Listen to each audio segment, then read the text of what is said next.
All right, I made it a little bit further this time. I'm just outside the track and field facility, and I noticed that there's an area along here where they had replaced some sod, and I wanted to just kind of show you briefly, the difference in at least what you should consider for sod quality, and also making sure that you've got the right grass for the right place. Because if we take a look at the area here, and you can see right there in front of me where the sod's been replaced, and of course it looks different than everything around it, which is fine.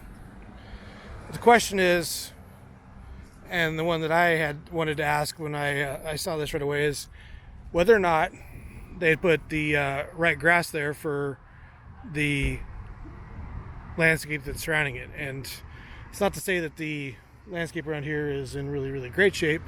The turf is pretty thin. There's a lot of shade right in here, which doesn't help matters. But I was curious, did they put the right grass in? So let's take a look. When we get down here and look at the existing stand of turf and try to figure out what it is, I noticed a couple things right away.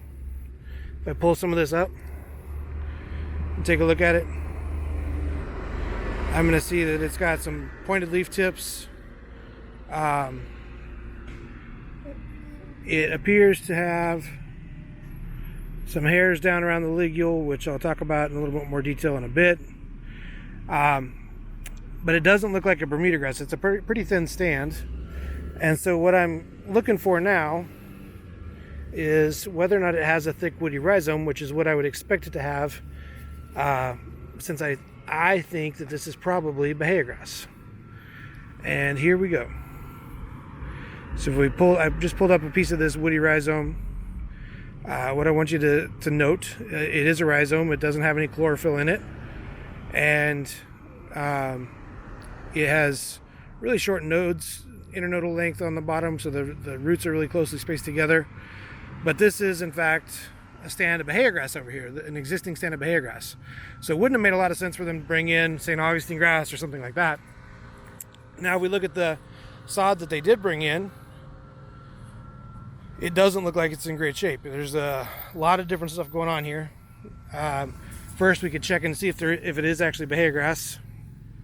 And you can tell that this hasn't been down very long because I can just pull it right up. But very quickly here, we can find more of these woody rhizomes and confirm that this is Bahia grass. But the Bahia grass that we see looks kind of crappy, right? It's actually got some weeds in it over here. A little bit of contamination with something else right there. Fact of the matter is, when we're talking about things like Bahia grass sod, Bahia grass sod, it actually doesn't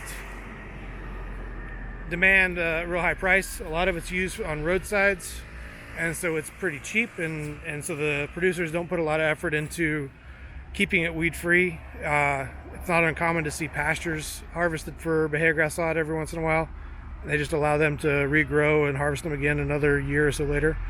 So in this case, it's not too surprising to see the weeds that we see in it. It is the right grass to match what's planted around here, and hopefully it gets a little bit of moisture and hangs on, and will fill in as the season progresses here and gets a little bit warmer. All right, let's go see what else we can find.